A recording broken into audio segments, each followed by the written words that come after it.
Aujourd'hui, c'est du Rareware que l'on va présenter, prestigieuse entreprise ayant créé Banjo et Kazooie, personnage emblématique de la N64 et ayant même parvenu à faire voler la vedette du premier moustachu. Créé en 98, il s'agit d'un jeu de plateforme où l'on incarne un ours nommé Banjo qui joue du banjo et Kazooie, son oiseau faisant office de comparse sarcastique que l'on aime tant. Vous évoluerez dans un univers très varié et complètement délirant où absolument tout vous cause, même les toilettes. Vous l'aurez compris, l'humour est un point essentiel du jeu, chose que les développeurs de Rare ont toujours maîtrisé. Son énorme succès avait fait de l'ombre à Super Mario 64, chose que ce cher Shigeru Miyamoto ne voyait pas d'un bon oeil.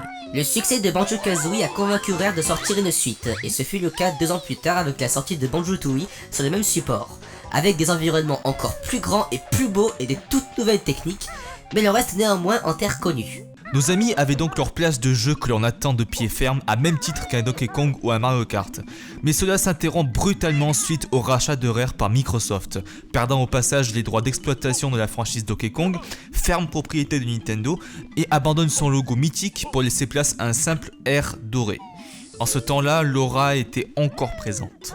Rare met en place des nouvelles licences comme Grand Buzzer Goolies en 2003 ou Cameo en 2005, qui laissent vraiment penser que des personnages cultes comme Banjo ou Conker font désormais partie du passé. Puis arrive le remake de Conker sur Xbox la même année, qui ravira les fans de la première heure de l'écureuil le plus grossier au monde, avec en plus un mode multi. Mais bon, ça reste quand même un remake.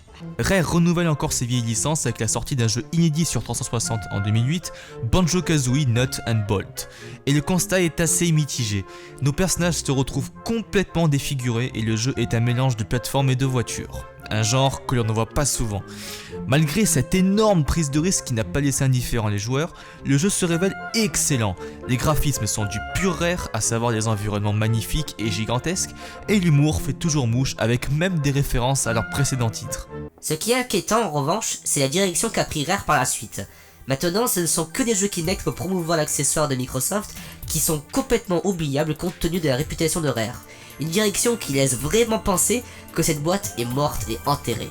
Mais il y a encore un espoir. Récemment, Rare a annoncé travailler sur une suite spirituelle de Banjo-Kazooie. Oui, mais t'as pas vu ce qu'ils ont fait? Une image circule en ce moment sur internet où on voit Banjo-Kazooie au Gaming Awards. Mais le jeu est entièrement contrôlable avec Kinect et semble être simplement un mini-jeu sur rail. Enfer et damnation. Ah, mais c'est nul ça. L'espoir, il faut se tourner du côté de Playtonic Games, une jeune entreprise avec des anciens de Rare qui ont bossé notamment sur Banjo-Kazooie à l'époque. Ces zigotos travaillent sur un projet de jeu que l'on nomme Project Ukulele. Avec ces quelques images, et ma foi, ça donne plutôt envie. Un Banjo-Kazooie-like? Ça en a l'air, il faut surveiller ça. Mais revenons sur les véritables Banjo et Kazooie. Oui, ceux-là, là, sur N64. Nintendo possédait une licence grandissante qui faisait baver un très grand nombre de joueurs, un nombre aussi important que les fans de Donkey Kong.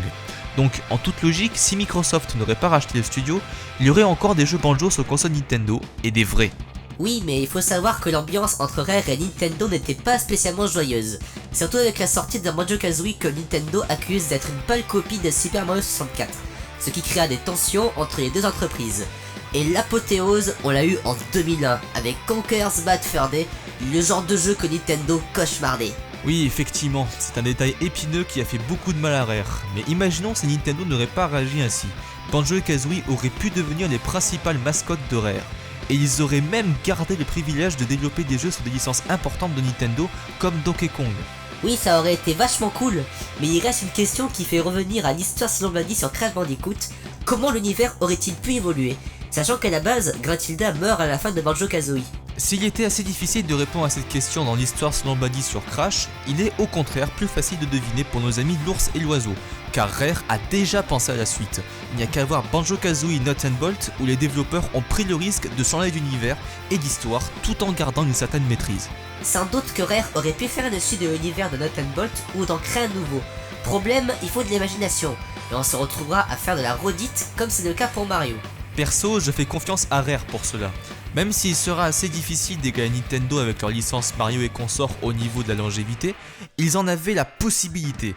De plus, ils avaient notamment la capacité de créer des licences à succès, alors que Nintendo est souvent critiqué pour simplement remettre au goût du jour ses licences historiques sans en créer de nouvelles. Ah, ils essaient quand même, hein, comme Splatoon par exemple. Ah oui, c'est vrai, je l'avais oublié celui-là. Mais ça me semble assez léger quand même. Si Nintendo possédait un aussi grand nombre de studios de développement comme avait Sega autrefois, ça aurait facilité la chose.